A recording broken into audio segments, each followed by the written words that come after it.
You know, it's almost like your birthday with a package from China, so let's go.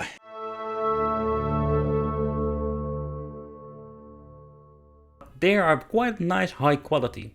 I've seen a couple of them from AliExpress, or you can find different kind of brands. But in my opinion, Beelink is kind of nice, to be honest. So first of all, the presentation when you're receiving this is very cool. Then we're going to get a very basic, nice quality manual, but not a lot of information about it in different languages, just how to add yourself some extra storage capacity. But the overall presentation, how you need to get this thing out of the box, is pretty damn nice. But let's do a quick overview later on. First of all, what are we going to get more in the package itself? First impression is very positive. This thing has a very nice enclosure. So we're going to get ourselves the bracket. We found to put it behind a monitor. Then going to get ourselves the power supply with the special magnetic lock that we're having over here. It's kind of cool. What you need to do is plug it in there. Nevertheless, we're going to show you that later on. So what are we going to get with the power supply? But first, let's remove the plastic. Fantastic. Yep, it's indeed a 19 volt.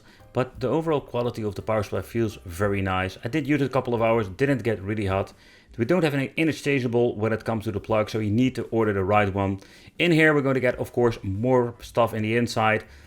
And yeah, what we're going to get is a very short HDMI and a longer HDMI cable and the necessary screws for assembly behind the monitor itself. Let's remove the other plastics of the device itself and let's do a quick overview what are we actually going to get. First impression, this thing does have a very nice weight to it. It gives a very nice quality feel. When you're looking at the intake and the outtake when it comes to the cooling, there is a lot of room over there. So that is also going to be a very nice cooling performance. Later on, we're also going to do some test benches with playing some gaming and emulation, just see how hot it gets. But let's talk about the connections. At the front, we're going to get an on and off switch, USB 3.0, Type-C connection, headphone jack, and the CMOS clear. At the left side, we're going to get ourselves a very nice outtake. You can see that this thing has a lot of room at the left, but also at the right when it comes to like cooling. At the back, we're going to get ourselves two Type-C ports and a headphone jack, HDMI, display port, two basic USB connection and an RG45. The bottom plate, let's talk about it. It's made out of metal and it does give most of the weight of course, the device. We can remove the rubber and here we can attach the power supply. I really love this way how they connect it and you cannot easily just plug it out accidentally. I've seen it in the previous models and I hope they could continue doing it because the connection, I really like it. But let's talk about the emulation and the gaming performance. Retro gaming. As a big fan of old school games, yeah, Outrun 2006 is one of those great examples, but take into consideration these games are absolutely not very demanding for the machine like this. Race for the top position.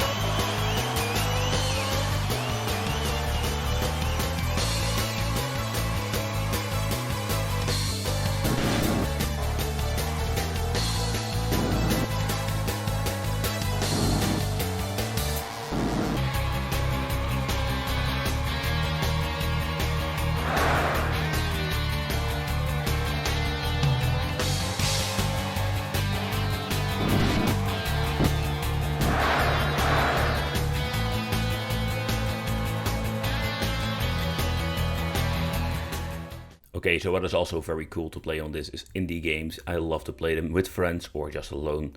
Street of Rage, we can just put everything on high, full HD without any problem and even put an extra post effect in it with some retro effect.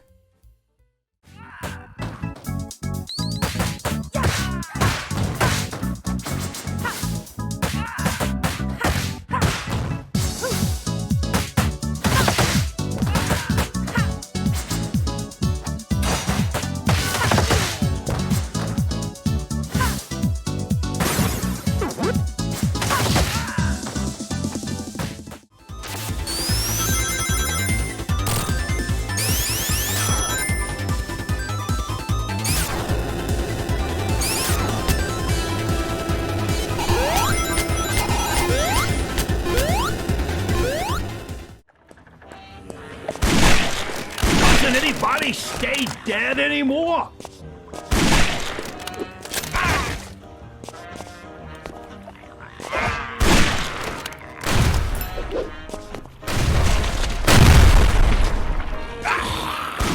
So when it comes to indie games or just basic racing games, mini motor racing can be played on many different old school hardware. But I can tell you, when you have certain games, you're going to basically like pump them up when it comes to shadow effects and all kinds of shenanigans you can put in the game. Some of them are pretty damn, let's say, demanding. But this Beelink, also same thing with the previous games, no problem whatsoever.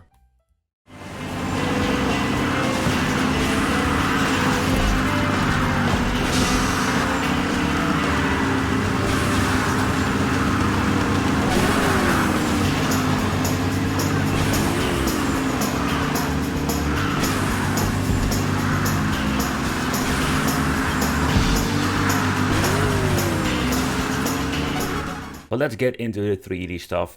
And when it comes to Street Fighter 4, it's already an older game, but we've reached the point that these devices can play the old school games on every setting to high on full HD. It's absolutely nuts to see how far we have come with devices like this. Sonic Boom! What are you waiting for? Sonic Boom! Sonic Boom!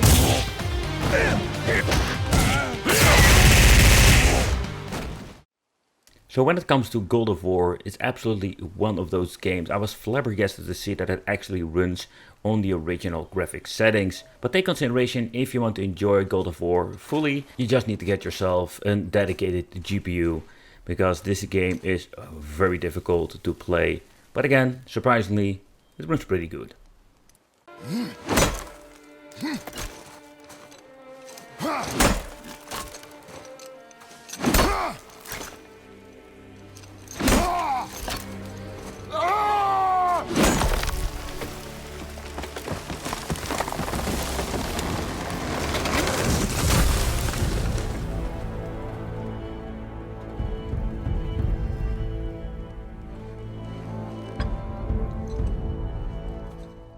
But that alive, we did have some amazing performance with the previous CPU and GPU combination of AMD, but with this 7000 series, it's absolutely nuts.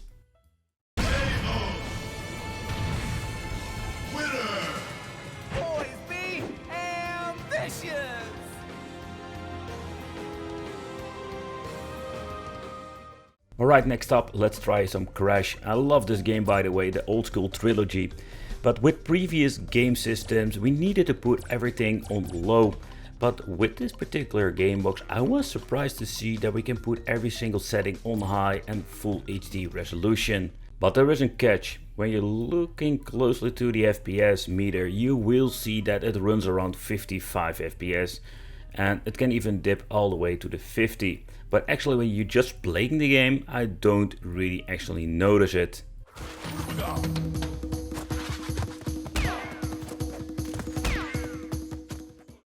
For the first test bench, let's take a close look at some God of War for the PlayStation Portable with the PP emulator. Everything going to be setting to the highest and maximum level, especially when it comes to the internal scaler. Let's get ourselves a save state load and let's try.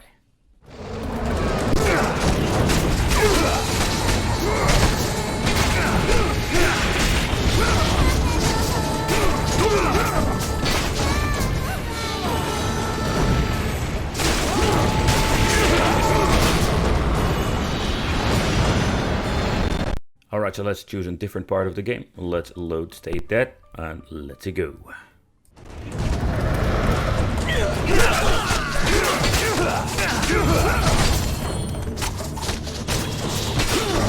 Steady him!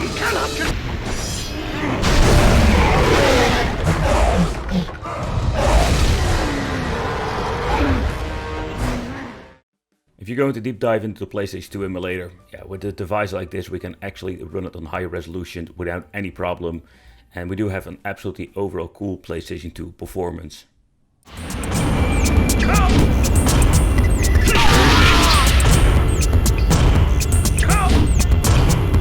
You win. Round 2. Fight.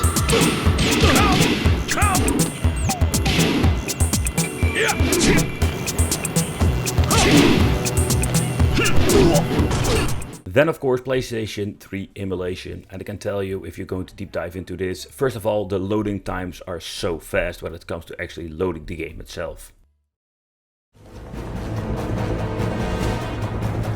Take him down!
Nevertheless, when it comes to a compact design like this particular product, I must say that I'm flabbergasted at the overall performance. If you love retro and indie games, this thing is absolutely great. For AAA, I will double check what kind of specs your game needs. With a very nice compact design, it also comes with concessions. We're only having space for one extra SSD, and that is one of those things that you can expect when you come in with a very tiny compact design. Where we had a lot of Type-C connections, I was missing out normal USB connections in my opinion.